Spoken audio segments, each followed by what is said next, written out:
of the Policy Committee for Menominee Falls School Board for Thursday, July 16th, 2020. There's a possibility that we will have a quorum of the full board membership that will be in attendance for any meeting, including virtual meetings. There will be no full board action taken at any board committee meeting. Only members of the committee may vote at any item on the agenda. The meeting is being called to order at 8:31. This virtual meeting is scheduled as a result of the previously mandated closures, and we will be going into live meetings at the end of July. To view this live virtual meeting, please see our website at www.allschools.org/board and click on the virtual meeting button. Let's see, who do I ask? Jeff, was this meeting properly posted? Yes. Kathy's logging in now. I just got a message from her. Good. We will wait then for like 2 minutes, a minute, to see if she's going to be able to get in. Otherwise, Eric, did you have an opportunity to look at the minutes? Yes. Welcome, Kathy. Hi, sorry. My computer is, the other laptop I'm trying to use is being slow, so I apologize. That's okay. We're at the point of the agenda where we're looking at the minutes. Eric had the opportunity to look at them. Did you have an opportunity to look at them? I did. They look good. Okay. Would either of you like to make a motion to approve the minutes? So Eric Pelzer, I second. It was moved by Kathy Oleg and seconded by Eric Pelzer to approve the minutes from the June 11th meeting. All those in favor? Aye. Aye. They're so approved, and you can show that in the minutes, Jeff. Thank you. We're going to begin with the proposed new policy 378, equal access for non-curriculum related student groups. Thank you, Faith. Good morning. Wanted to provide some background for the policy committee. Can you identify yourself for those? Yes, absolutely. Sorry about that, Faith. My name is Casey Blahoviak, and I serve the district as the Director of Curriculum and Learning. So the proposed new policy, which would be 378, equal access for non-curriculum related student groups. This is a policy that has already moved through both the curriculum committee in its January meeting and the policy committee meeting in February, both of 2020. But because of the committee reorganization, Faith and I chatted and we thought it would be best to just bring it back to policy before we moved it to full board so that the current members of the policy committee were aware of the reason behind the new policy and sort of the background on the delay. So on a high level overview, the policy, and I'm just going to share my screen and bring it up here really quickly. So if you just give me one moment. I believe you should be able to see the draft of the full proposed policy there. Jeff, are you able to see it? Yes, if you could just make it a little bigger. Yes, let me move this out of the way. Thank Is that better? One more. Thank you. There you go. Thanks for that feedback. So the overarching why for the equal access for non-curriculum related student groups policy is really based in the Federal Equal Access Act, which is designed to protect students' freedom of speech and associated rights under the First Amendment. This policy, similar to policies that other districts have, balances both students' rights while at the same time ensuring that we will have safe and orderly learning environments in our school. So again, the policy went through curriculum and learning in January of 2020. There was a request at curriculum and learning for our district legal counsel to review the policy. There was a delay in getting some response back. It did go on to the policy committee again in February 2020. Support from the policy committee at that point. I had been reaching out to legal counsel. It took me a few times to make a request and get a response. Then the COVID-19 school closures happened, and it sort of fell to a back burner list, and then I revived that conversation with legal counsel recently. The only additions from legal counsel based on the draft that was sent to them, legal counsel suggested these two additions that I've highlighted here.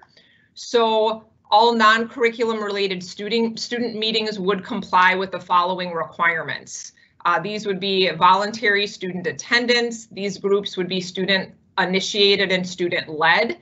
The groups would not be sponsored by the school teachers or other faculty members, that the groups cannot have an unlawful purpose. And then you can see what legal counsel recommended we include there, or pose a substantial risk of disruption to school programs or events, including but not limited to instructional, co-curricular, and extracurricular activities. And then also the addition recommended from legal that groups should not violate any local, state, or federal law or district rules or regulations. We've also included in this proposed policy the process that would be used at the high school in terms of how students would make their request known to building leadership, and the process that would go through for approval there. I included in the board docs just a resource as well, providing some background on the Equal Access Act, just for some further understanding and background for the committee. I have some questions, Casey. Thank you for giving us that background. First of all, I completely understand what's going on here, and I did read the attached document, and having read that, I have a couple of things I thought maybe we could add or expand upon. But the one question I have is, do we have an example of under number 4 where you showed what the legal added was pose a substantial risk of disruption to school programs or events? Mm-hmm. What is that? I mean, essentially, what are we saying here? Are we saying that it's maybe a protest group, or what are we saying at that point? Yeah, so that would be if you recall the specific question, not only for legal to review, but the question out of CNL was, if I just quote the exact language, was about, you know, groups that might have what was considered a hateful purpose, or, you know, those words hate group was used. So that would provide us the opportunity, if the group's purpose was to disrupt school programs, or instructional activities during the day, disrupt any sort of co-curricular sports activities, that would not fall under what would be allowed for these students' non-curriculum related groups. Okay, good, and that's helpful. The one thing that I thought that I couldn't find or figure out where it would fit in here was they talked about, and it goes along with that piece actually, is we can disallow a group if they are in the inverse of what we're teaching in a class. So, and the example they gave was abstinence. So, you know, if the school district's policy was abstinence, then we could disallow a group. And I'm not saying that there's anybody looking for that, but I think it would be appropriate to stick in there somewhere that if and they use contrary to curriculum. It's in the middle column on that second page. Yeah, no, I certainly see where you're referencing that. Could that, and we can certainly work on adding some language there. Do we think that would fall under a disruption of? No, I think it would probably just be another bullet. Another bullet, okay. Yeah. And I wouldn't make it too elaborate. It would just be, you know, the purpose of the group cannot be to promote a program that is contrary to our curriculum. Okay. And that we really shouldn't probably see too many of those, because you know, as we're trying to teach both sides of an issue, then there shouldn't be, but you don't know what somebody's going to come up with. Does Eric or Kathy, do you have any comments with regard to that? I think that's a good addition. I think that makes sense. Kathy, are you out there? Yeah, I remember we were talking about controversial topics at one of our last policy meetings, and you know, we do encourage examining issues from multiple viewpoints and engaging in healthy debate, you know, so, but I think that addition makes sense. I don't see anything wrong with adding it. Yeah, that was. It's hard for me to think of, you know, like they mentioned religious groups, but you know, I'm not sure how many non-curriculum related student groups will form. Well, we already I have, don't know, you know, if you have other examples of, you know, groups that may form or that you can think of. It just seems very, I don't know, kind of abstract or kind of obscure. well, as they described it when I was reading that material, key clubs, student council, all of those fall under this heading because those are not curriculum based. So really the only ones that would be curriculum based would be like German club or Spanish club or FBLA. So all the rest of them kind of fall outside that window. So this protects it. Yep. I think we do have a gay straight alliance that falls, you know, under this window. You know, anything of that nature. Okay, that's Yep, helpful. I did notice the key club. Yep, so that, Faith, absolutely, and I would just add on, this just creates a policy so that if those groups are allowed, we also need to make sure that any other group that, of course, would not fall under those areas that we were discussing, if they have an unlawful purpose, if their purpose is to be disruptive, those can't, you know, we have the ability to say, no, those are not allowed. But this does provide students written in policy that freedom of speech access around forming those groups so that we're not picking or choosing which groups are supported and which are not.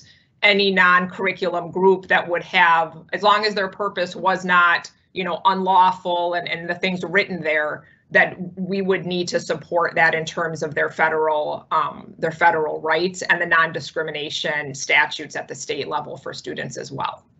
Right. No, and I agree. I understand. The only other thing too, then, that I was thinking is that they mentioned in that article is ways to terminate the group, and obviously if they don't meet these requirements, but also it even gave something as small and as petty as that if they don't respect the property, keep the room clean. You know, as obvious as it may be to all of us as adults, we may need to state that somewhere. And I don't know if that's being too petty, Eric and Kathy, but you know, sometimes kids are kids.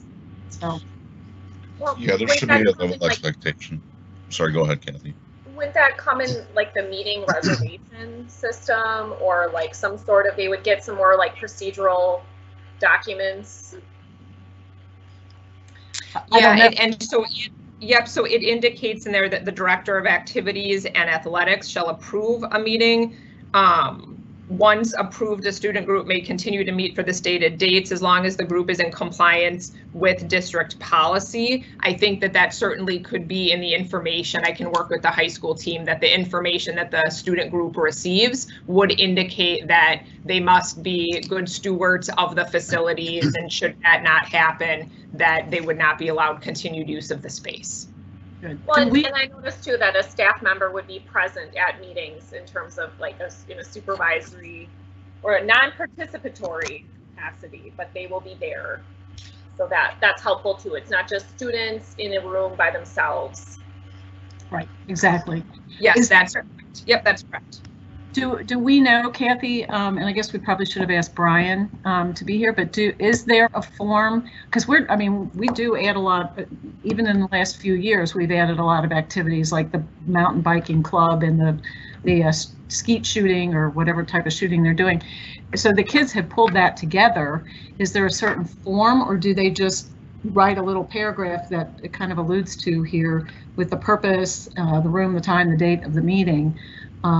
You know, should we create a form to make it easier for them as well as for Brian to keep on file? Yeah, Brian and I had talked about that, and in the development of this policy, that was part of the process that was happening as well in February, and so I will need to loop back with him just to connect on how that's developed. since March moving forward. So I'm okay with moving this forward to the full board with those couple of changes added. But what I would personally like to see would be just if you guys have it available at least by the second hearing of the policy, so that would give you 3 weeks, 4 weeks, Brian's form for them to start. Does that seem reasonable? So just to clarify, Faith, you want to see the actual document that Brian is using when students request to start clubs or activities? Yeah, because a lot of our policies, we have attachments, the exhibits and stuff, and as we reference here how the students to request, we could make that an exhibit on the attachment. I just wanted to clarify that I understood your request. Sure. Does that seem reasonable, Kathy and Eric? I don't want to keep running the train here. Okay. Yeah, that sounds good. Okay. Are you guys okay then with moving it forward to the first read at the next board meeting? Yes. Kathy? Okay. All right. Then that's moved and to move to the next meeting. So we appreciate that. And Casey, I appreciate your work on that. Did you have a comment? Yeah, I just had one quick question. Do you want it coming forward on the 27th, or do you want us to hold on this one until August? The 27th is fine if you think you're ready. If you're ready, if you're not ready, then bring it to the 6th or whatever the is in August. Very good. And then Kathy, you mentioned the controversial issues policy that came through. Faith, did you want to provide the board an update on where we landed with that, or would you like me to do that? You can do that. Okay. Fine. So based on the conversation and questions that came up in regards to the controversial issues policy that I brought to this committee within the past month or so, maybe it was 2 months ago now, I connected with Faith as, of course, as the chair of policy, and then David Noche as the chair of curriculum. Many of the questions that were brought up really related to curriculum related questions and concerns based on what Faith and I and David discussed. And so our intention is to bring those questions and concerns back through the curriculum and learning committee. Our intention is to hopefully get that through this coming Monday, but there are a number of really hefty topics. And so I'm trying to connect with David today on, do we think we can get that through on the agenda on Monday the 20th, or do we need to push that back until August? But I wanted to give the committee an update that the questions that were raised have not fallen off. They were just more pertinent to discussion at curriculum, and so that was what the chairs of the two committees had decided. And then it'll ultimately come back to us. So by that time, almost the full board will have seen it. So, which is a good thing. Perfect. Does anybody have any comments with regard to that? If not, we will move on. Thank you, Casey, for that work. Yep, thank you. We'll move on to policy and procedure 411, equal educational opportunities, pupil non-discrimination, pupil harassment. Stacy, welcome. Oh, thank you. So I'm Stacy Clem, the Director of Pupil Services. I serve the district as the Director of Pupil Services. So this policy, thank you for that, Faith. This policy has been vetted through the board, I think since February. You've been working on this policy, or the team has been working on this policy. So last month there were just 4 questions that were sent to Mary Hubacher, our legal counsel, so that we could answer some of, or we needed additional feedback from her. So one of the questions that we had asked her was on page 4 of the policy. I'm going to share my screen, and I highlighted in blue specific questions related to the last meeting. So can you see my screen?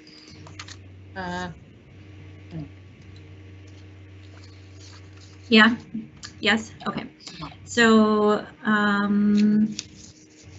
so the first question that we had asked Mary was this about, do we use preponderance of evidence, or should we use reasonable doubt? And her response said the burden of proof must be the same for the complainant involving students and employees. Thus, she recommended the preponderance of evidence as a standard that is generally applied to student discipline, so should also be applied to the employee discipline matters as well. So we're going to she recommends that in this area we keep proof and the preponderance of evidence as a standard for that. The other question we had with her was, do we use 30 school days or 45 days? And do we use school versus business days? Mary recommended that we use school days, even if it does apply over the summer. Her concern is that we won't have access to all teachers all the time. So we don't want to be in a situation if we don't have access to people and students to do the interviewing if we have a concern faced with us. So she recommended that we do keep with the school days for both the timelines of this section as well as the timeline related to the district. Anybody have questions on those? No, Okay. I actually agree with that. Yep. I think we did have that conversation, didn't we? Yeah. It could cause a problem if it happened right before Christmas break, spring break, Yep. or summer break. So. Yep, that was her concern. Another area here was the timeline. We had the question of both parties. There was really no change to this within the policy. The question that was brought forth to Mary was, does parties refer to the complainant and the respondent or the school district? And her response to that is the school district is not even a party actually in these cases. We're just the ones doing the investigation. So here in this case, the complainant and the respondent are the parties that's being referenced here during these timelines. So that was that question. And the fourth question that we had brought forth to her, or Kathy had brought forth to her, honestly, I say we, but Kathy did this. So was how do we reference this? And Mary said that we reference this as the Title IX regulations, Chapter 106, as amended, not as the final ruling. So those are the changes that we had sent to Mary. I have been looking at other policies from other systems as well, and I noticed that within our policy we did not have a formal complaint form and a formal respondent or disposition form. So I sent that question to Mary. Can you see when I change the screen that I have different forms up? Yes. Okay. So I sent those along to Mary and I asked the question, should we have a formal complaint and disposition form for us to fill out? And Mary does recommend that we do have a formal form in our policy as exhibits. So I sent these two to her as just a baseline to look at. She is forwarding that onto an associate within her system just to make sure it has all of the Title IX requirements within our complaint form, that we're gathering the right information. So she is reviewing both the complaint and the disposition form. But so those are additions that I've added in addition to the questions that we had brought forth. Does anybody have questions on those? I think you covered a lot of it. So Eric and Kathy, I think it looks good. I especially agree with the school days instead of business days, and that you clarified who the parties were. Okay. I appreciate that. Okay, perfect. I think that looks good. I know that's what we talked about last meeting, so it's good to see that. Okay. So if Kathy and Eric are, do we have a motion then to move this forward to for the first read? Because I know you all have been working on this for quite a while, and the changeover of board members as well as COVID has not helped move this quickly. So is there a motion to at least go to first read for July 27th? Yeah, Eric Pelzer, so moved. Kathy Oleg, second. It was moved and seconded, moved by Eric Pelzer and seconded by Kathy Oleg, then to move this on to July 27th for the first read. All those in favor? Aye. Aye. So moved. Let the record show that, Jeff. Thank you very much. Stacy, congratulations. Your first presentation went quickly and smoothly. I'll just start a little bit on this one. When we start, just with the background for process. Hey, when, Jeff, for one, can I introduce the discussion before you jump in? You can. Go ahead. And then you can introduce yourself. Now we're going to talk about policy development concerning mask use as we go into the fall return of schools. Jeff Nenning. I'm Jeff Nenning, the Director of Technology and Assessment. Just as a matter of process for this one, This topic has the potential to become a policy. And we know that CDC has released even more recent guidelines around masks, that they play a key role in potentially, they may play a key role in improving school and student safety and staff safety as well. So we've been advised by legal to shape a policy around masks, whatever that may be. I'm not saying it's for or against, but to shape a policy around the position we have with masks in this type of environment that we're dealing with. So today that we're going to get some background from Stacy to give us some background with masks. She's been involved with different groups that she'll be talking about, medical groups. And what we really want to get to normally when we do start this process is to get some of the key factors that are important to have in this policy. Not necessarily the how to do it today, but what we believe is important, whether we, the position is to have masks or not have masks, but what should be inside of a policy around that. That will help us then in drafting some language and bringing it back to the committee that addresses those key points, those key factors for the committee, eventually to the board on this position. So that's where we're at. So I'm going to turn this over to Stacy to start with. The first piece then is to give us some background on this topic. Sure. So I'm going to share my screen again. Since our last meeting, we have met with quite a few people. We met with the Freighter Medical Group, and then this past week, the SWSA also had children's officials, I would say. I think, Faith, you were at that meeting as well, who kind of represented and discussed the mask use at that point in time. In addition, the CDC has released a press release regarding the mask use.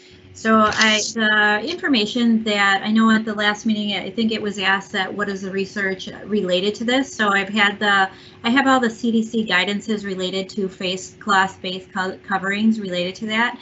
At every one of the CDC guidances, if you get to the very bottom of it, they reference all of the research that they've used to create their guidances. So most of the guidance, if you look at most all of the guidance in all of these CDC recommendations are specific to research on COVID-19.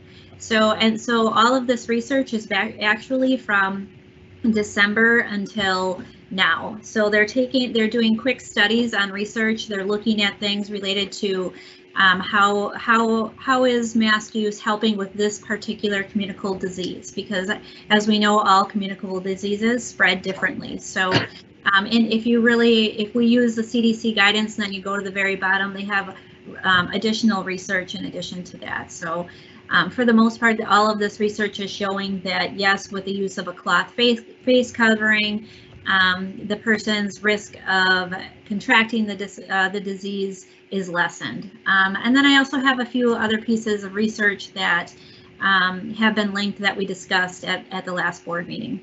When we met with the Freighter Medical Group, we had a discussion and asked them specifically about mask use. And that team stated that they initially did not have a universal mask use policy within their own system, within their own office space, and they were having substantial spread within their space.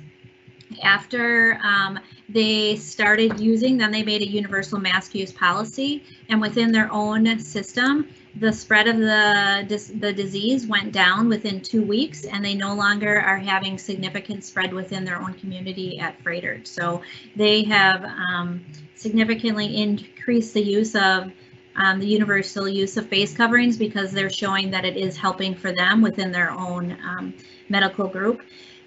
They also discussed, unlike schools who could shut down their medical system, they can't shut down. They had to keep working and keep living with the virus all along. They also said that without the use of face coverings, they believe that they would not have been able to mitigate the risk.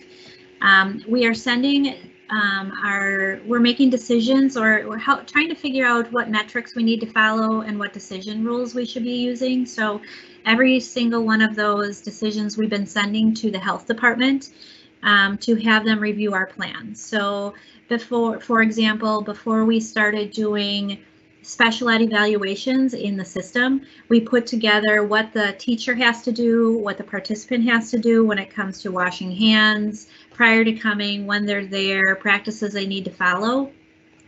In every one of those, they recommend using masks and face coverings and having all participants in addition to staff wearing them. If we didn't have mask use in there, they would put in guidance and tell us to put it into our guidance for those recommendations. And then finally this week, when we heard from SWSA and the Children's Hospital, they also are recommending the use of masks and have said that children older than 2 are managing and adapting to mask use without problems, that they're able to put them on, take them off, and unless there is a medical reason why they shouldn't be wearing them, at Children's Hospital, they are having children from 2 and above all wearing masks for all appointments. So let me just move down in this here. Casey, can I okay. interrupt? Yeah. You covered a lot of information. I just wanted to clarify. So is Waukesha Health Department reviewing all of our plans with reopening, or was that just specific to reviewing plans for IEP meetings?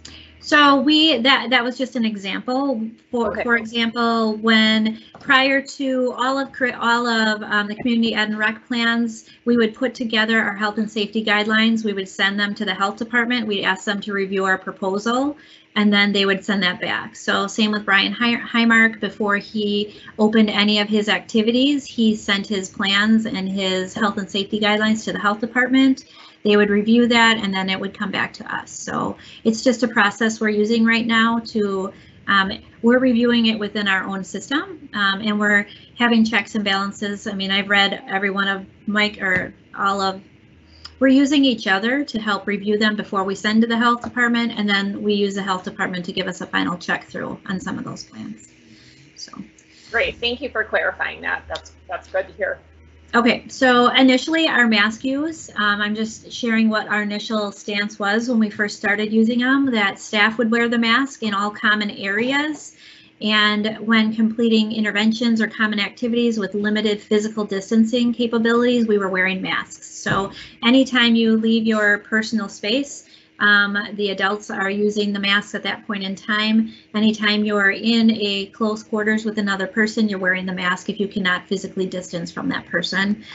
Traveling staff who are traveling throughout our system are wearing masks in common spaces and throughout that whole space because they don't have their own office space to utilize. So we're having adults using masks at this point in time. So Stacey, just to clarify for anyone that may listen to this now or pick it up and review it later, this grid that you have with the initial mask use, this is what staff are doing now. Yes. Without students in the buildings, correct? Yep. So this is not going forward in the fall. This is right now. This is what we have been doing because we haven't had students available to us to do. Okay. As we so this is what our current practice is right now. Could you, just for future, as people pull this up and see this, can you put something on that screen to show that this is current practice without staff and put a date on it somewhere? Yep, I can do that in, because I was going to use the same PowerPoint for the discussion at the curriculum and learning, so I can say current mask use instead of initial. So, and then I'll put the date on that. So perfect. that was our current. So thank you for that feedback. I appreciate that. So sure. Okay, and then really recommendation mask use. Really all the evidence is showing that masks are supported, are required really to help mitigate the risk. So I guess our discussion point is, do we want universal mask use and or do we want to continue with targeted mask use? So that's kind of a point that we will need to discuss and vet through as a committee and a team to see what will our next practices be as students are entering into the facilities. So we are at a point, are you finished, Stacy? Yep, I'm done. Okay. Yep. So we are at a point now of discussion, and I know that Dave and Melinda have also joined the meeting. Thank you. Welcome, Dave and Melinda. And if this is open, obviously they can't take a vote. And as Jeff has mentioned, this is the beginning point. We are looking for what would key factors be should we choose to do either way, masks or no masks, what to take into consideration. So, you know, I'll open the discussion just for anyone that's on the in the meeting. I asked Jeff to put this together because I was in the SWSA meeting. I have listened to the people from Frederick, and then I also saw on Monday the 14th the report that came out from the CDC with requiring, you know, they're not obviously not requiring, but they're very strongly making the recommendation to wear them, as well as they provided case studies. So I got a hold of Jeff right away and said, let's at least open the discussion at this point because we are going to need a policy. It is appropriate and you can have policy for it. One of the guys, the lawyers from WASB, indicated that it fits under the law with regard to uniforms. And then Mary also indicated as well that we can do this. So if we do it, how do we do it? Do we make it a short? Well, obviously we want to put some parameters around it, how long it lasts. If we do it, I'm looking for things like the young children, the doctors from Frederick did make it a suggestion that we would build in break time for the kids, the young kids, to take these masks off, be it via recess outside and playing and distancing, or possibly if they're in a classroom and they stay in their cohorts in the elementary schools, that maybe they don't have to wear them in the class unless there's going to be close time with the staff member. My interest in looking at this is, as we know, there's not been a lot of cases with regard to students, but we have adults in the room. And we also know that not asymptomatic students can carry it. And we need to protect our staff because there's only a limited number of staff. If staff goes down, then what do? We just can't find, pull a teacher out of thin air. There's been a lot of questions that have been posed, as we've all seen on our emails, with regard to what do we do if we have a lot of teachers that go out? How many subs do we have? I'll be honest, we had meetings at SWSA and the sub question is a big concern because a lot of our subs are either retired teachers, retired moms, stay-at-home moms. They're older. You think of Joe Greco, who's an aide/sub at the high school, and he's in his 80s. So these are people that that we need to protect as well. And I feel that the answer is not just, well, that group of teachers can just retire, go on furlough. They are our biggest assets, our teachers are, and that's why people move here. So I want to protect not only our teachers, but our students. So that being said, that's my conversation, and I want everybody else to weigh in. Yeah, I'll chime in. Sorry, Eric, were you? No, you go ahead. It's so hard to read, like, I know. Body language on these cameras. I'm looking back at my notes, and when we last met in June, our percent positive trend line was decreasing. Now that's not happening. So I'm glad that we're talking about this. We need to figure something out before back to school starts. I appreciate the feedback from Frederick and Children's and knowing the involvement with the health department. I think that's all great. I think what is helpful is to just be as clear as possible. So I'm leaning more towards the requirement, because a recommendation, that's just there's too many holes in that. I'm looking at the DPI on our COVID page, we have a document from DPI, cloth face coverings in schools, what families need to know. That's similar to what we've heard. You know, it's not for children under age 2. I think we would need some sort of medical, you know, note or something from students who are unable to wear a mask due to medical reasons. So I think we need to outline that, like sort of the exemptions. And we need to make sure that we're teaching proper use, you know, putting it on and off, and, you know, when it's not being worn for those breaks, like, you know, where do you put it to keep it clean? Or, you know, like I think Michelle had said in a past meeting, do you send your kid with 2 masks a day, or, you know, I'm not sure. But yeah, I think the FAQ from DPI is a good resource.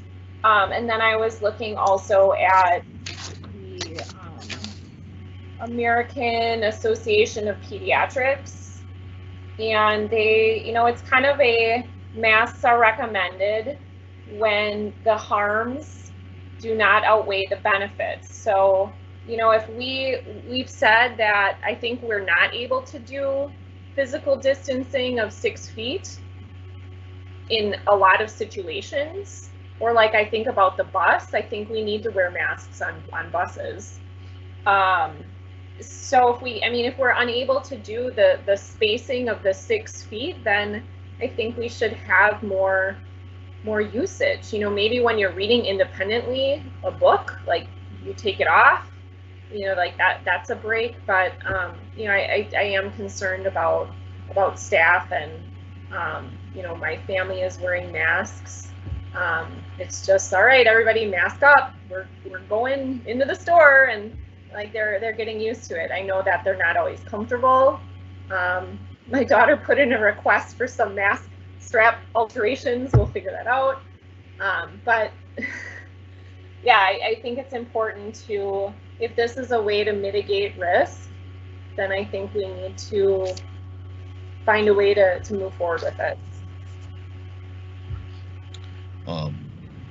So I guess so I'm just going to state my position on this.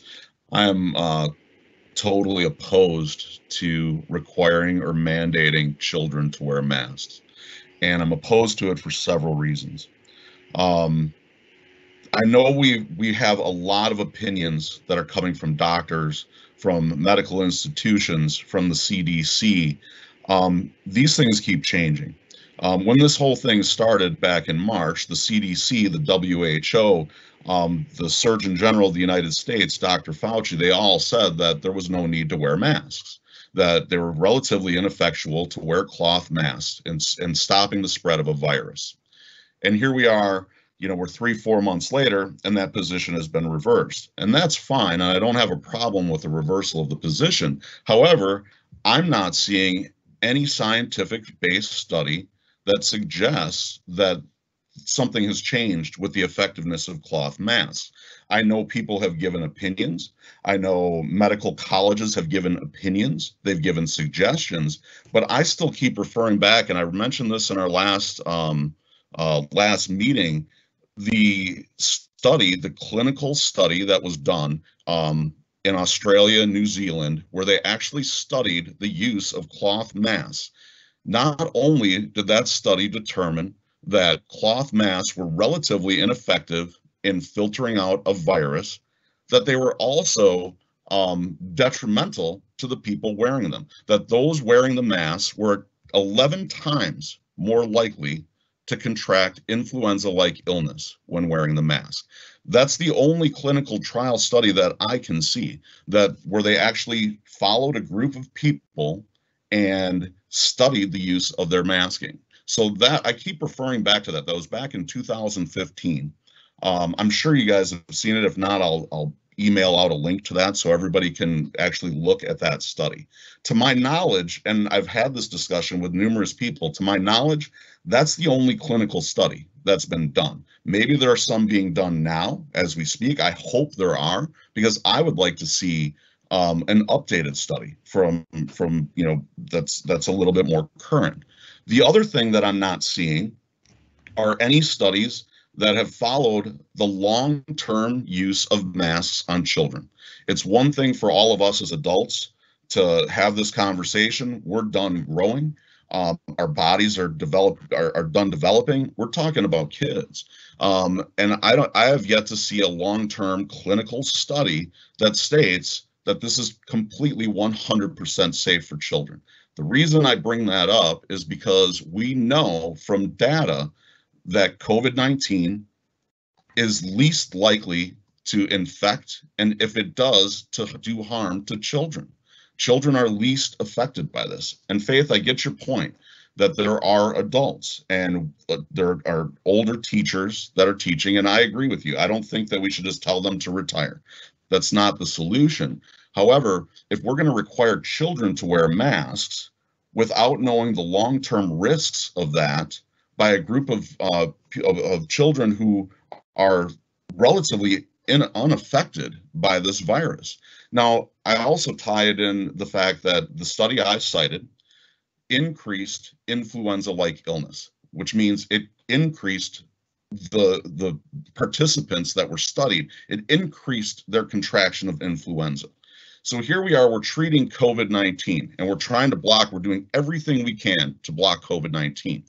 What if, I mean, there's going to be other illnesses. This isn't the only illness that's going to be in our school system. There's going to be colds, there's going to be flu. I'm not supporting, and the flu, historically, if you look at the data, way more adversely affects children. It is way more deadly for children.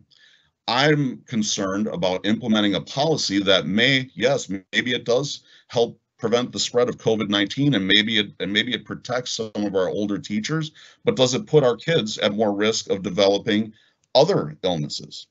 And I'm sorry for being long-winded, but I'm going to go on about this for a little bit yet. The other things, when we're talking the other variables with kids and these masks, I wear a mask, I have to, as a sales associate. When I'm wearing this thing for hours and hours and hours a day, it gets sweaty, it gets dirty, it gets stinky. I'm touching my face constantly. I'm constantly adjusting the mask, and same with everyone that I'm interacting with that's wearing one. And from the studies that I've seen, and if we want to have a logical conversation about a mask, so the mask is filtering out the virus, and here we are touching the mask. So the virus is on the mask, and kids are going to be touching their masks. I'll tell you, I'm just going to guess 100, 200 times a day. So now they have the virus on their hands. Now they're touching everything. They're touching everything around them. I feel more at risk wearing a mask. I feel like I'm more of a risk of contracting the virus by wearing the mask, just by nature of how I have to handle it constantly throughout the day. And now we're talking about taking breaks and taking the mask off. And Kathy brought up a great point. Where do we put the mask? Do we have two masks? Are the kids going to, or the parents going to wash the masks every night or every week? Are they going to be clean? I mean, I had teenage kids and young kids. I was just happy if they had clean socks on in the morning. You know, sometimes that was a challenge. And here we are, we're talking about something that's very important. And I understand the medical professions, and I know, and I'm trying to understand their perspective. And this is how I see their perspective. They're trained medical professionals. They've been trained to use these in school. They've been trained to use these in work. They know what to do and what not to do to keep a mask from contaminating. Our kids, it's going to be nearly impossible to get them to that level that our medical professionals have when it comes to masks. I agree with you, Kathy, that and I know this is a talking point in the news that the percent positives are increasing. I get that. The thing that's not being reported is our hospitalizations are actually decreasing in Wisconsin, that our death rate is actually decreasing in Wisconsin, which tells me that we are more effective in treating this virus. So there's all kinds of things that are changing. For me, the last point I'll make, so I'll give somebody else, if anybody's sleeping, give them a chance to talk. But I think about, I have a son with special needs. It would have been very difficult for him to wear a mask in school. I know I've received emails from parents with kids that have respiratory issues, asthma, things like that. So that's another issue, another variable that we need to address. Are there medical conditions? Are there psychological conditions of children that have a psychological response to wearing masks that could be adverse? And then the last point I'll make on this, at least today anyways, or at least right now, is I have seen any type of material under the sun used as a mask. Anything from a tiny little see-through piece of nylon to polyester to cotton. I've even seen crocheted masks that you can see through. So for me, and I'm just thinking like as a parent, if there's a mask, a mandatory mask requirement, how am I going to address it with my child? And I can tell you right now, I'm going to find the least restrictive piece of cloth to cover him. I'm going to do whatever I can so that he's in compliance with policy, but I'm going to do everything I can to make sure that he's safe. And in my opinion, that he's not going to be restrictive in breathing, that it's not going to be something that's going to be sweaty and that he's going to have to peel off his face 100 times a day. So, and I feel like parents and families that think like I do are going to do the exact same thing. So is this going to be effective, or is it going to be effective for some and not for others? There's other little nuances to this discussion, such as, many have conceded that wearing cloth masks do not protect you from the virus, because if it did, we could just have our teachers wear masks, right? And then they would be protected. No, the narrative is you have to wear a mask to protect others. So how does the virus travel through one way of the mask, and how does it not travel through the other way? Now, I've heard things like, well, when you cough or when you sneeze, there's more force, and that's why. And I get that. However, coughing and sneezing is a symptom. And I think it'd be a better policy to make sure that if we have kids that are coughing and sneezing, that they're not even in school. These are called symptoms. So we're talking about masking healthy, asymptomatic carriers. So if they're asymptomatic, they're not coughing or sneezing. They don't have symptoms. They're just breathing. And I actually just saw a study last night, and I don't have reference to it. I will by the next time we meet, that actually studied a group of individuals in a room just breathing to see if it was communicable. And the study concluded that it was not. The only way that it became communicable is if they forced coughing. In other words, if they feigned coughing. So we're studying asymptomatic people. So again, I know this is going to be a long back and forth, but those are like my main bullet points for my opposition to it right now. And Eric, I appreciate your comments. You obviously or may not have read the CDC material that I sent you yesterday, but it is quoted in their announcement that JAMA, which is I'm trying to find what JAMA stands for, but it's a medical organization in the country, had two case studies that they referenced. And bottom line, it says the Journal of American Medical Association, that's JAMA, reviewed the latest science and affirms that cloth face coverings are a critical tool in the fight against COVID-19. So now it becomes then where if your faith is in JAMA or not, okay, and I know and I am well aware and I acknowledge that you can find anything you want, any study you want, depending on what you want to believe. Mm-hmm. It's out there. And so I completely understand, and I will tell you, I am all over this. I mean, literally, I sleep, but I don't sleep well. And I'm only on the board. I can't imagine being the staff people that have to enforce anything or take care of these students, because I care about the students, but I also care about the staff. And from the studies that I have read, and they make it clear here that both parties need to wear the mask. And it's not just coughing, it's airborne. And it's also moving. As you mentioned and Kathy mentioned, the studies are different from the beginning when we shut down in March to now.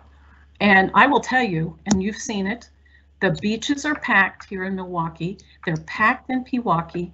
They're kids in their 20s. They're kids in their late teens. They're not wearing masks. They're not social distancing. And guess what? Now the cases are up. And guess what the highest caseload is? The 20-year-olds. The 20-somethings are carrying it. To your point, they may be asymptomatic. I have a friend that has 3 20-year-olds in her family, and one of them was exposed by one of their friends, but nobody was sick. But that one of them took a test and they have it. So now you have parents in their 50s that have to quarantine because they've been exposed through their child. That's where my concern runs. Asymptomatic does not mean not carrying. It means carrying and not showing symptoms. Now, I agree with you in the point where we talk about there's going to be flu, regular flu in the fall. That's a whole nother discussion. And that's where we, to Kathy's point, we need to educate, educate, educate. If there's a flu shot, everybody needs to get it. But we talk about how great Menominee Falls is, how we care about each other, how when there's a death in the family, there's a critical illness, we all rally around, we support those people. In my mind, in my opinion, just my opinion, there's no documentation, but my opinion is that if we want to show that we care, then I wear a mask to protect you from who knows what I might be carrying. You wear a mask to protect me. That's all. That's where I see this. And I see this as a way to protect our teachers. There's the critical piece. Now, you mentioned you have a child with special needs, and I do know there are parents, we are getting emails that have students with asthma and other items. That's going to have to be something that we address through an exemption to the policy that comes in with a doctor's note. Then what do we do with those students? I mean, do we put them in a special spot in the room so that, you know, I don't know how we handle that. Stacy's going to have to work with the health department. There's a lot of little niggly things, but I think for the sheer inconvenience, if we can do anything that we can to stop this spread, but I can't deny what I've seen personally, just driving past the Pewaukee Beach, driving past Bradford Beach. They're wall-to-wall people with no masks and no social distancing. We can't provide 6 feet apart in our classrooms. We can't. We can't afford, there's no teacher, even if we could afford it, there's not enough teachers in the world for us to do that. So the safest thing to do is to keep the kids from breathing on each other. And personally, and I understand there's not a lot of proof that younger kids have it, but there's also not a lot of proof that younger kids are taking the tests. So yes, this hasn't been around long enough. Eric, I don't know how you define long-term study, but it hasn't been around long enough to have a long-term study. What can be referenced, however, is the material from the CDC, and there are 2 different studies that they reference. I sent you the email. I can send it again, that it's out there. So it came out, if you go to the CDC's website, it's right there under July 14th announcement. It's a couple pages long. That's what I'm looking at. I'm looking at also that, yes, there are some things that we have to outline. If we go down this road with regard to a policy, we need to talk about giving breaks. Maybe the younger children don't wear them in the classroom unless they do group reading or the teacher is down in their face, because at that point, I'm looking at protecting the teacher. What we have to develop, what's the consequences of not wearing a mask to a staff or a student? Is there, you get a warning, you get a second warning, the third warning is you're suspended for X number of days or out of the classroom. Those are some of the items that I'm looking at, Jeff, as key factors. Some of the other key factors to Kathy's mentioned: education, proper use. What do you do with them? There was a cute little video that I think Melinda may have shared on her Facebook page with regard to a lanyard that would work. We don't have to require our students to buy lanyards, but maybe there's a way that we can come up with a way to help them with that. And also, to your point, Eric, with regard to there's crocheted masks, there's all kinds of different masks. We can put in there, you wear either this type of mask or you wear a double cloth mask. Those are the ones that have been recommended, is the ones that are double cloth. Now, yeah, they are a little hotter, but again, then we have to build in mask breaks. And obviously there'll be a mask break at lunch, can't eat through your mask. So that's, again, I'm looking at the health and welfare of our staff members, because really we can't afford to have, you know, 1 or 2 go down in each building. We just can't. And the high school is probably the most at risk because it probably has some of the older teachers as well as older students that may carry it whatever the word is, that way. So I appreciate that. Melinda, I know that you're on the call. Was there anything that you would like to add? I just want to chime in. I'm concerned about the long-term health effects on anybody who contracts COVID-19. I think that those long-term effects, and I'm not a doctor, like I so appreciate looking at this research. I think that the long-term effects of COVID-19 are going to be much more significant than any, you know, long-term mask usage. But absolutely, I mean, we have to figure out, we have to give guidance on how to do this. And I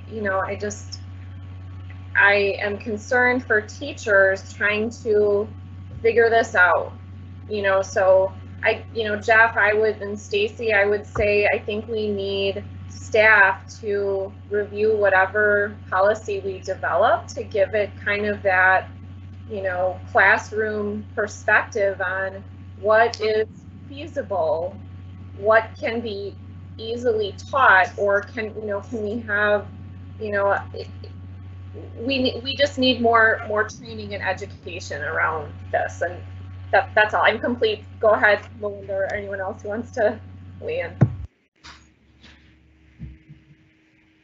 Kathy, I can add to that. We are sharing guidance, like we're creating guiding principles for teachers to think about using the information from the health department, but the day-to-day management of it, we're relying on teachers to help develop that. So we're giving them guidance on, this is the way you need to think about small groups when you're thinking about hand washing, distancing, all of those things. How you manage that, we need your help to get input on that. So we're trying to do more of the guidance and principles to think through, and then they're managing the day-to-day, because that classroom management, they're going to have the best knowledge on that than we would, because they're doing it. And they are actually the most creative people because they're doing it every day. And the other piece that I wanted to add to what you were saying, Faith, is when we're coming up with a metric for how long we can stay in one model of education and then move to a next model, the principals say that they can manage 10% of staff absences for up to 3 days. But when they get beyond that, it becomes like a moderately high risk. At 15%, they're having a really hard time filling absences. So to sustain our education, if staff are ill, it's already at that 15% that they are really struggling with throughout our system. So we have to really think, that's one of the metrics we're trying to gather is staff absences. So if we aren't protecting the staff, that's not a very high number of staff missing that we would need to look at another form of education. And that's, Stacy, I could add to your statement. So yes. And I appreciate you if you could make sure that that gets on something that we can see, because that's a question that a lot of parents are asking. You know, what's going to be the tipping point that's going to push us back into virtual? And you know, it may have to be, we may have to consider things like 10% in one particular building, or you know, is it 10% across the whole district? So we're developing that and sharing it with the health department to help us come up with those, because we don't want to just make up numbers. We want it to be an informed decision. So right now they have it in their hands and we're waiting for their feedback. So good. I appreciate that. Melinda, please feel free, hop in. Bye. Hi, sorry. I know you asked before and my computer cut out all of a sudden. I just wanted to, sorry.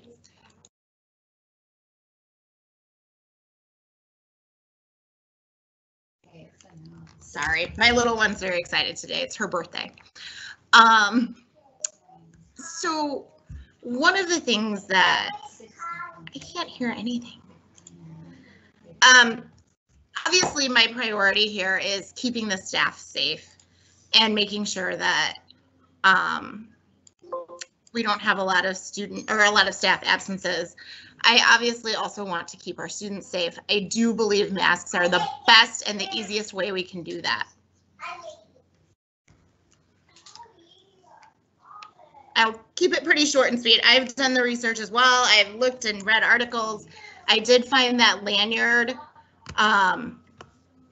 article that, or it was a video. It was actually very cool. They hooked the lanyard to one side of the mask, and then the student was able just to pull one side of the mask off. It landed right on their belly, and then they could put it back on. I'm happy to continue looking at things like that. I understand we have students who may need an exception, but again, I think the more students and the more staff that we can put a mask in, the better off we will be. Thank you. Thank you, Melinda. Does anyone, I don't think there's any other board members on. Are there any other staff members on? Leah, would you like to make a comment with regard to the requirements? Because if we should, excuse me, if we put a policy in place for the staff and then we require, or excuse me, the students, it's my understanding from talking through some emails with Mary that we also need a policy to cover staff requirements. And Leah, for those that you have not met, this is Leah. Can you pronounce your name when you come on? And maybe you can also, as we go forward, you can take off your legal name and put Leah in there so it doesn't confuse our watchers and viewers. But if you could kind of just give us a short, sweet little comment with regard to the need for a policy for personnel as well.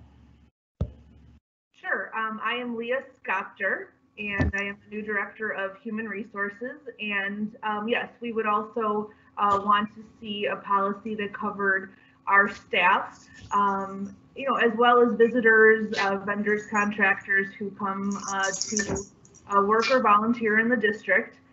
We did just send out a staff survey, and the results will be in on Monday. And in there, we asked staff their comfort level with returning to a full classroom, a full 5-day week. We asked if they actually did plan to return or not, if that was the plan in place. Then we also asked their feelings about themselves as staff wearing masks and their feelings about students wearing masks to kind of assess their comfort level with wearing them and to see if that impacted their comfort in returning to the workplace if it was a full reopening. Then we also asked them to identify the main concern that they had in returning to work, be it a personal or family health issue, safety, you know, overall safety and cleanliness issues, just a general community spread issue, or, you know, if they really didn't have any concerns at all. So that was an option as well. So we will have that feedback ready. I believe it was Stacy that said there's a meeting on the 20th and wanted that information available. So we felt that was one of the best ways to kind of get the pulse of the staff to see where they fell on the issue and to see if that would actually help increase our staff attendance for the start of the school year, for their input on what made them feel safe and able to return. Thank you, Leah. We appreciate that. Are you complete? Yes, thank you. Thank you. And I think that I'm anxious to see what their comments are. And I don't want to speak for everybody, but I do think that we probably are going to have to we are going to have parents that want to send their kids virtually. So hopefully we will, if there are staff that have concerns, that we'd be able to match them up. You know, if we have so many elementary kids, we certainly want to have so many elementary parents or teachers available. So this has been are there any other staff members? Dave, are you back on the meeting?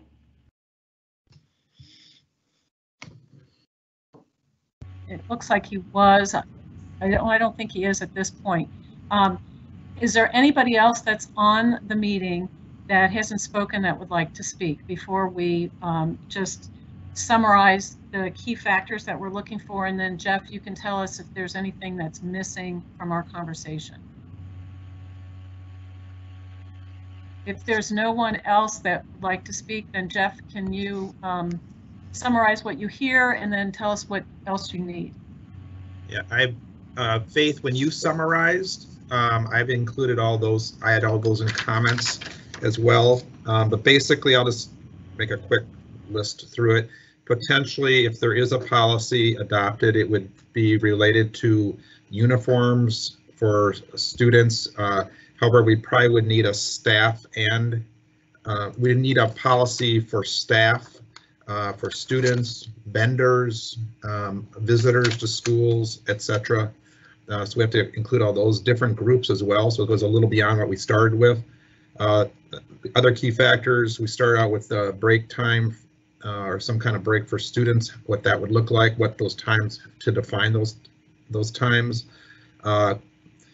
Look at consideration of mask use when it's close contact between staff and students.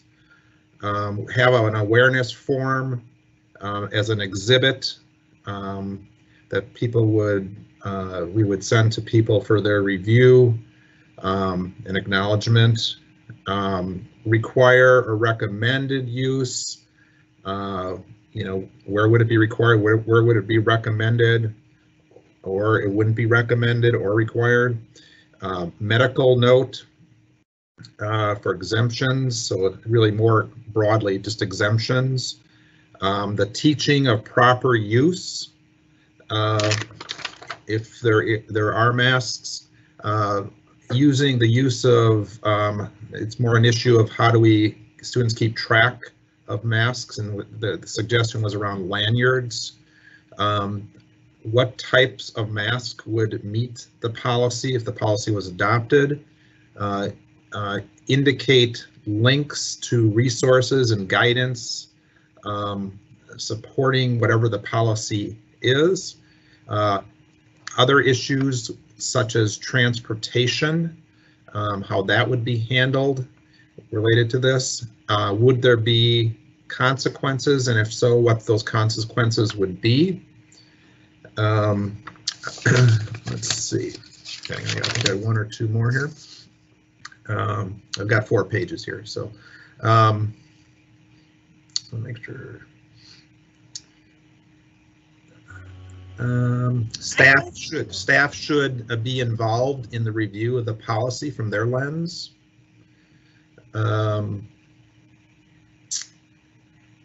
Okay, so those are the main ones. I think these other ones fit under all the other comments that were made as well. So I think that's what I have. One of the other items too that I've taken the opportunity, since I know some of the staff through working with them on different projects for years, I've been talking with them via the phone, is some of them are interested in using face shields instead of masks because it want the students to see their facial expression.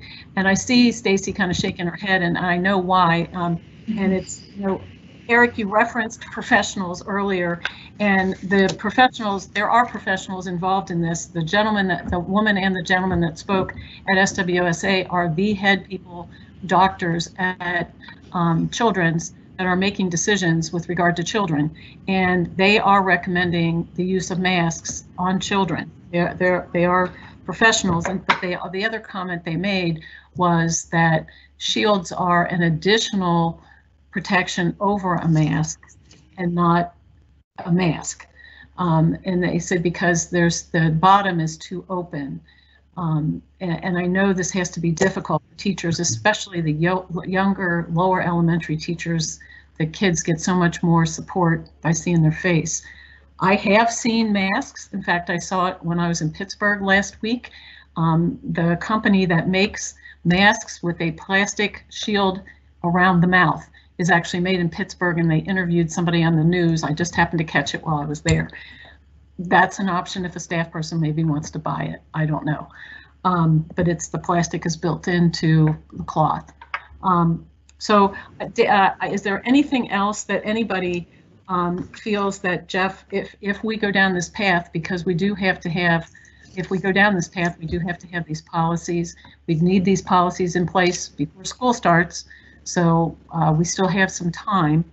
The only other piece that I have, Jeff, and I think you covered it, would be just the clarity with regard to, you know, we ask our students to sign off in their student handbook that they've read all the behavior requirements. I think this would also entail a sign off, and that maybe the policy is going, maybe it should address the need for masks in phases.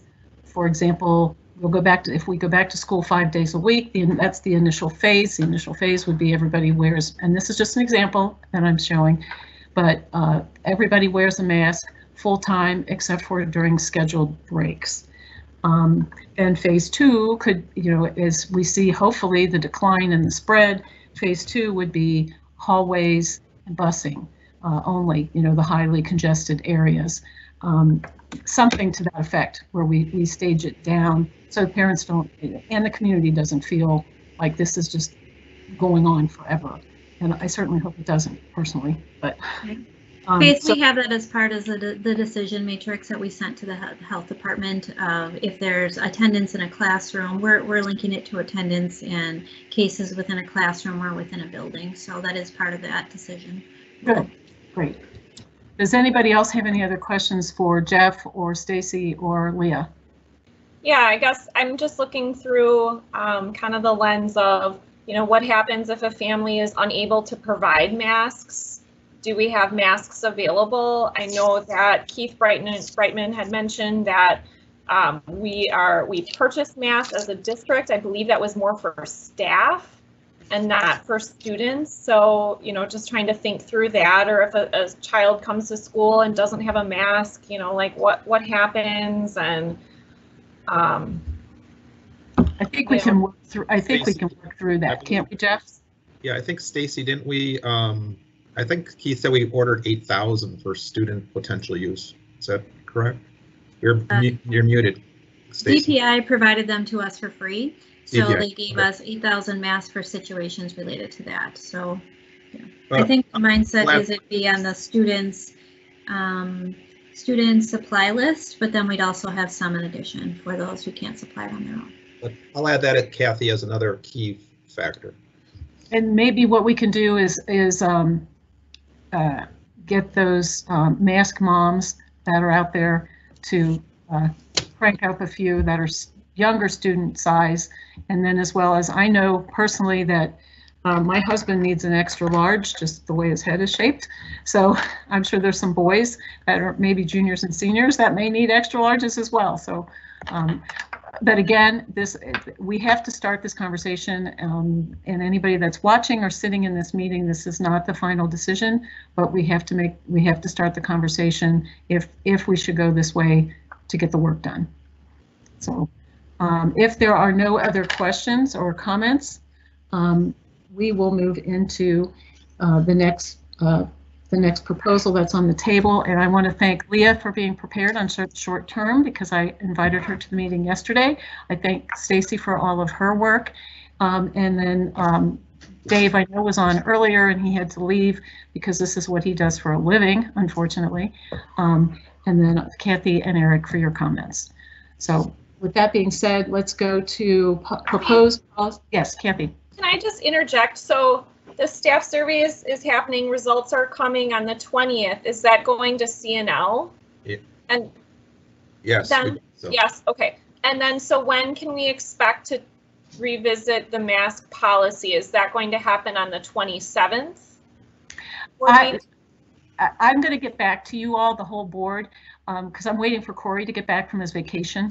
But I would like to either have a meeting, possibly next Thursday, a full board workshop, That would give the rest of the staff opportunity to get materials pulled together, or if that's not feasible for the full board, then I'm thinking we need to have a workshop prior to the meeting on the 27th, which would put that probably around 5 o'clock. So I will get back to everybody, but I do need to work with Corey to make sure that he's on board, as well as the rest of the staff has their materials pulled together. And that's a great question. Thank you, Kathy. Okay. Thank you. Thank you. Okay, we will move on. Proposed policy procedure evaluation of the Board of Education Operations. Mr. Nenig. Thank you. At our last meeting, we talked about this policy and we had some modifications to this policy. So I'll just start with the policy itself that you have. It's very short. If you just want to, if you have that. Basically, I changed it back with the recommendation. I did take the liberty to change the title. I think it more reflects, because it's not just about operations. The policy, when I looked at the exhibits that were being considered for this policy, it was more about governance, which is what the board does.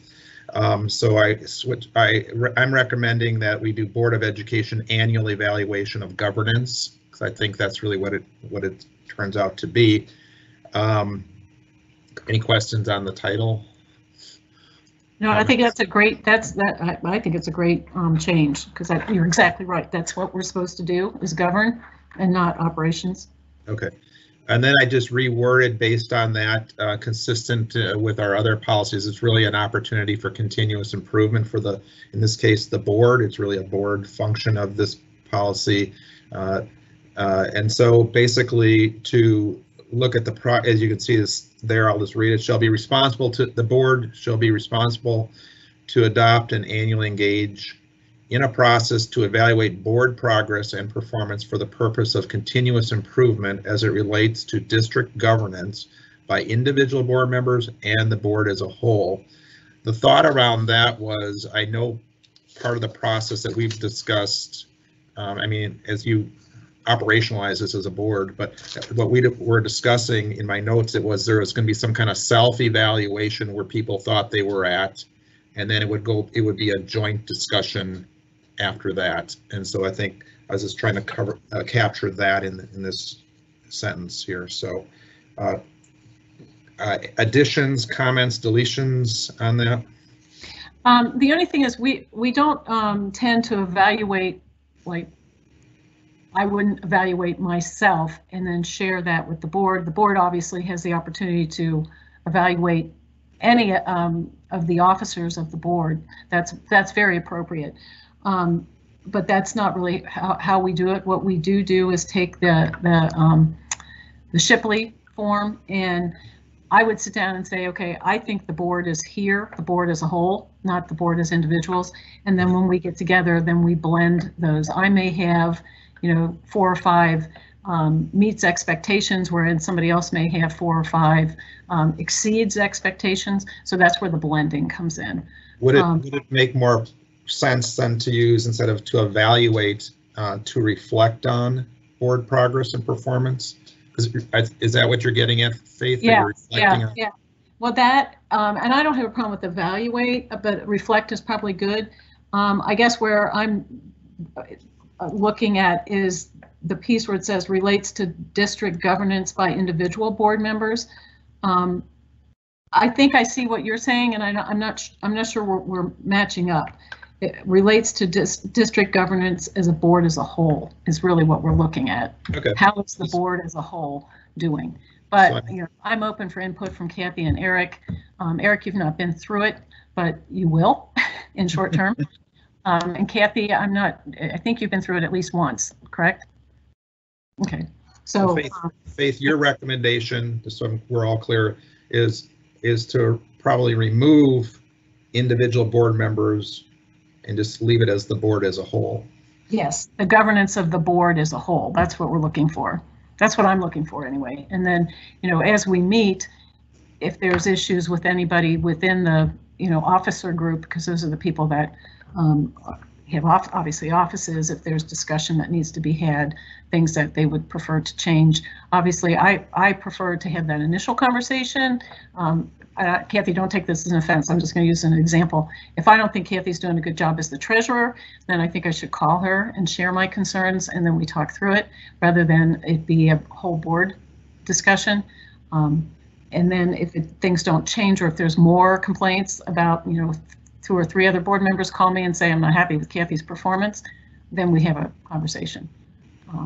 But we've never had to do that since I've been on the board, ever.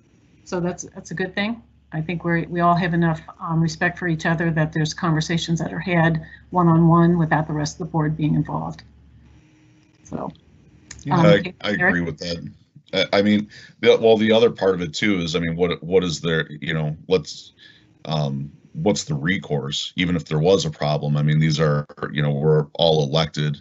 There's not much that we can do. So I'm more on support with your idea, Faith, of having it be more of a collective thing.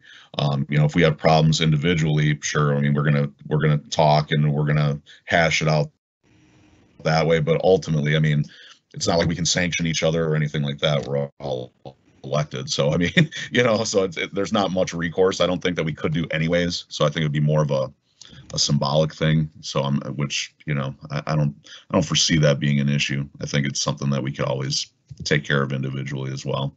Yeah, well, with regard to board officers, if there is a tremendous problem, they can be removed from that office by the other board members because they're elected by the board members.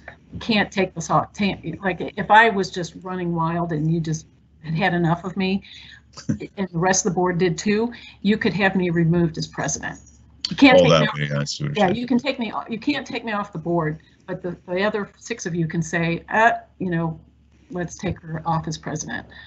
As I've said, we've never seen that because usually we have our conversations, one-on-one with each other. But that is allowed through the state. So. That is different than the village board for anybody that happens to be listening, because the village board president is elected by the community as the president of the village board.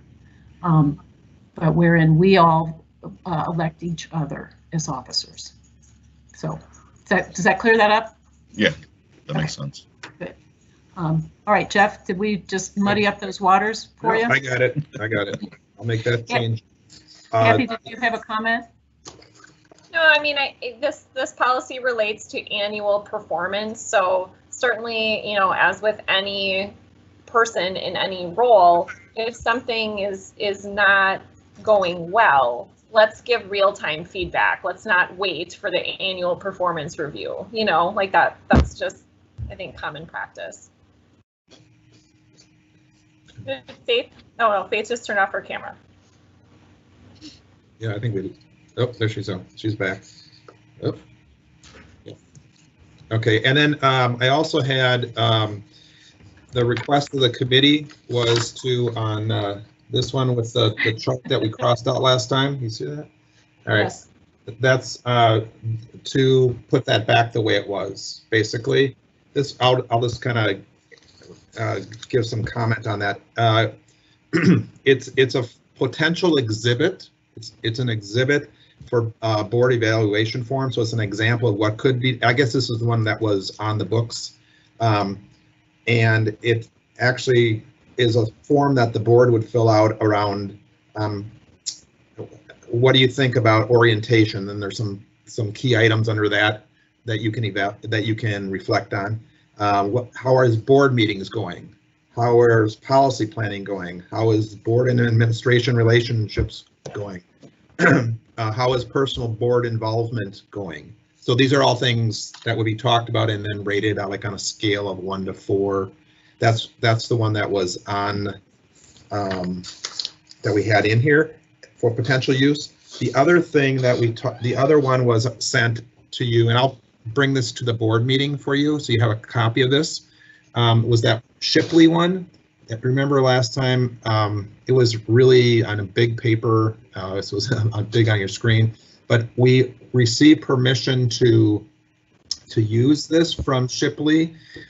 Shipley, this is basically a systems check. You do have a copy of this, committee members, as one of the attachments on board docs. It will say sample on it, but I have a clean copy that's not. It's basically a systems check level for school board members. There's some indicators here around leadership.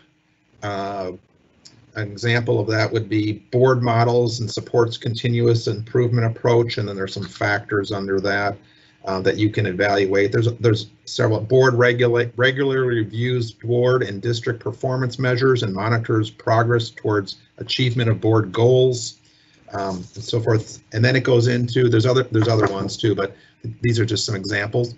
Strategic planning. There's several factors around that to reflect on. Customer focus, measurement, analysis, and knowledge management. Are you getting the information you need to make decisions? The data, the focus on the workforce, the focus on operations, and then of course, probably one of the most important is the results that we're getting. So those are all things that, again, on a scale of 1 to 4, and what's nice about this particular one is that you can see it's not just 1 to 4, it does give you a narrative of what a 1 means, what a 2 means, what a 3 means, and so forth. And it's nice. And then it concludes with a listing of what we call in our district a plus delta, the strengths and the opportunities for improvement for the board that they would like to focus on going forward. So I'll bring this copy for you, a full paper copy to the board meeting, and so you can review that. It's probably going to be, you know, and Faith, you can speak to this, but I think what we were discussing is these are 2 different options. The Shipley's an option, and then the other one's an option to use.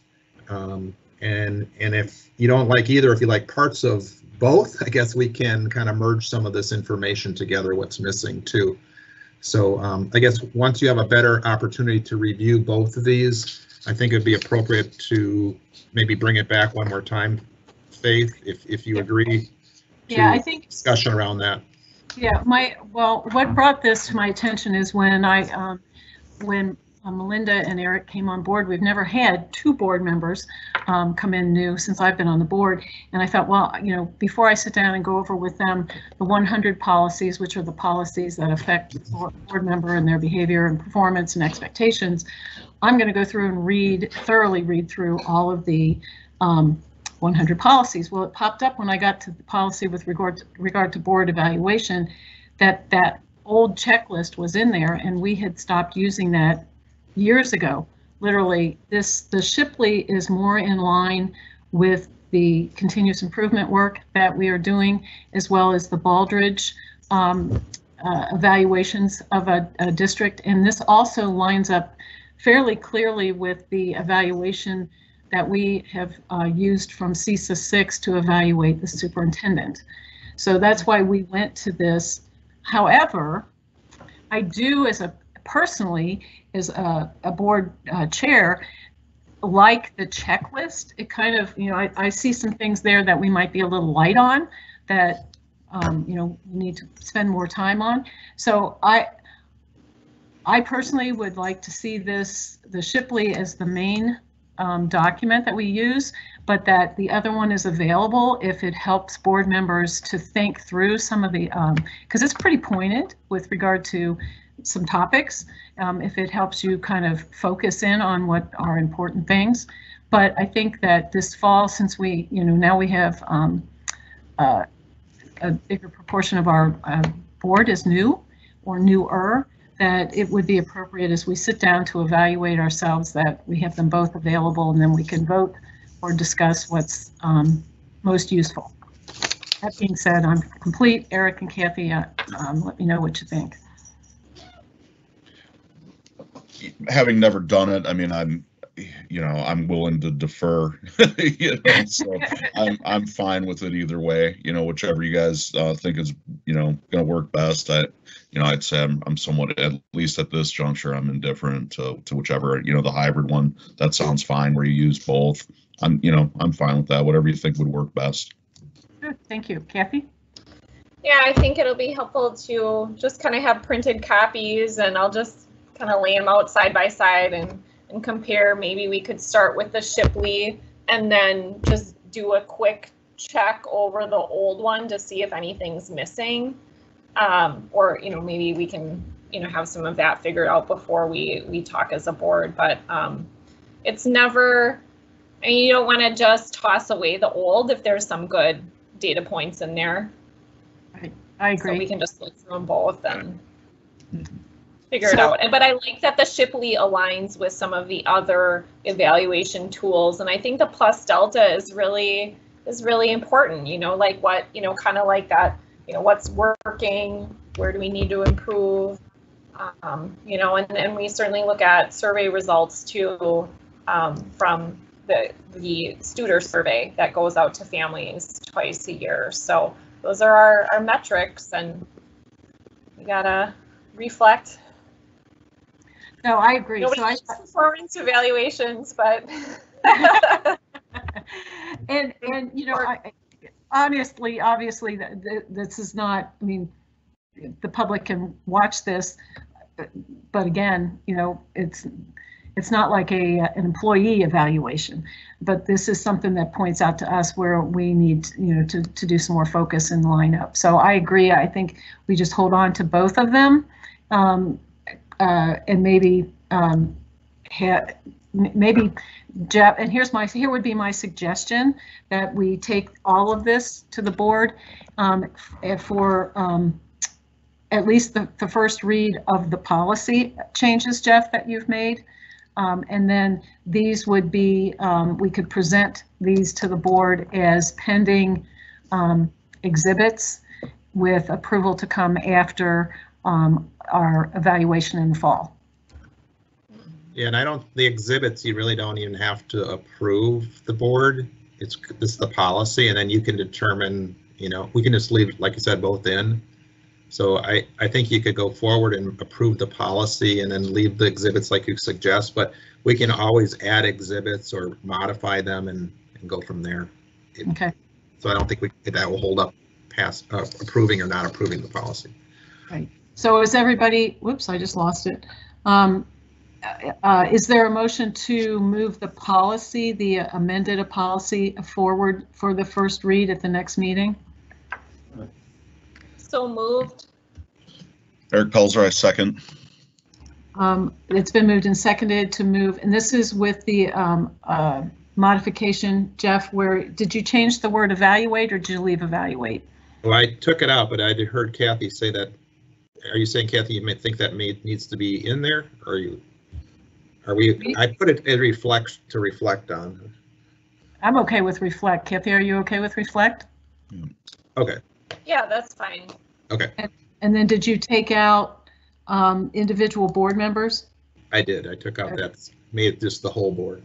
Okay. Did you guys, or is that all right with the two of you? Yes. Eric and Kathy? Okay. So it's been moved and seconded to take the policy 152 as amended, which will be reflected as Board of Education annual evaluation of governments to the July 27th meeting for first read. All those in favor? Aye. Aye. Aye. So moved, and we will show that in the minutes. Thank you very much.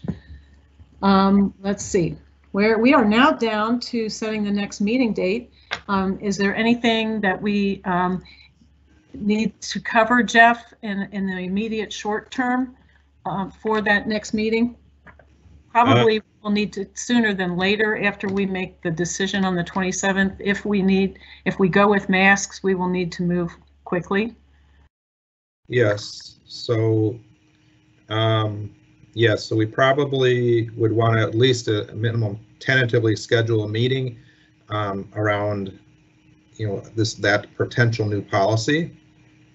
I think there was I'd have to look at the minutes now, but there might be something that's coming back here. No, everything else was approved. No, policy concern. Hang on one second. No, I think that's it. That's all we have at this time of year. It's consistent with past years where everybody is kind of really tending to start up tasks, and so August is typically pretty light, but I would suggest we do have at least schedule a meeting around this if this policy takes off for the masks. How is everybody available? I'm thinking the 30th, which would be right after that meeting. It's a Thursday morning. Because or is that enough time for the staff to get everything pulled together? Because we need to stay, if we go with mask policies, there'll be 2, staff and students, and then vendors and all the visitors, I don't know if that becomes 4 or if that's 2 and we blend it all together. But to stay within the way that we do business, we usually present and then 2 weeks later we vote. So the way August runs is we have a meeting on the 10th, and then this is full board, and a meeting on the 24th. We can call additional meetings to do this, but we still want to make sure that we have 2 weeks between time. And am I correct to say that school starts on the 1st? We're not waiting till after Labor Day, Jeff? Yeah. Yes. Okay. So yeah, so we have up until the 31st to get that done, if we go that way. So Kathy and Eric, are you available on the 30th? And Jeff, is that enough time? We'll do whatever it takes to draft something. We'll start drafting it now to address some of these things and putting some, in 2 formats of whether it's for or against the policy kind of thing. So yeah, I think we have time. We have lots of information, and we'll discuss it. Actually, I'll say yes, and then we'll be to put this on the cabinet agenda for Tuesday, and then if there's a problem, I will relay that to you, Faith, and the other committee members. Okay. And then it'll all be moot if we don't go that direction. So let's plan, Kathy and Eric, if you're available, July 30th at 8:30. Yes, that works for me. Okay, good. Kathy? Yep, that looks good. Are we going to do that one online, or are we going to be live? What do you want to do? I'm fine if we going in person if we have a facility. Eric, does it work better for you to be online so that you can scoot off to work, or are you okay coming in? Let's see, on that day. Yeah, you know what? I think I can make that work where we can meet in person. I'm just gonna foreshadow here. So these 8:30s in the morning on Thursday have been working. As I get into fall, just with work constraints and it getting busier, I'm thinking I'm probably gonna have to do this at night. I don't know. And that's fine. We'll work around you. Yeah, I mean it's been kind of slow, and I've been able to to work it out, and I've had some flex in my schedule, and I'm starting to see that flex slowly go away. So I'm kind of looking like probably by September, October, that flex is going to be gone. So that's okay. That's what we have to do. We have to work around each other. So we'll take advantage of your flexibility as long as we can. Yeah. And if you think it works better virtually, just to get your day started off, let us know. We can continue to do it this way. If you're okay going in person, then Jeff, if you wouldn't mind trying to find a space for us to use that we can distance. And then if we need to bring staff in, maybe we just bring in the additional staff people as needed. Yes, I will. Okay, so we'll leave that up to you. We'll plan on in person and be flexible if we have to go virtual. Does that sound good? Sounds good. Great. All right. With that said, is there a motion to adjourn? Eric Pelzer, so moved. I'll second. Okay, the motion to adjourn, Eric Pelzer, second, Kathy Oleg. All those in favor? Aye. Aye. All right, well, thank you all very much, and I will see you soon. Have a great weekend. Guys, have a good day. All right, see you guys. Thanks. Thank you. Bye. Bye.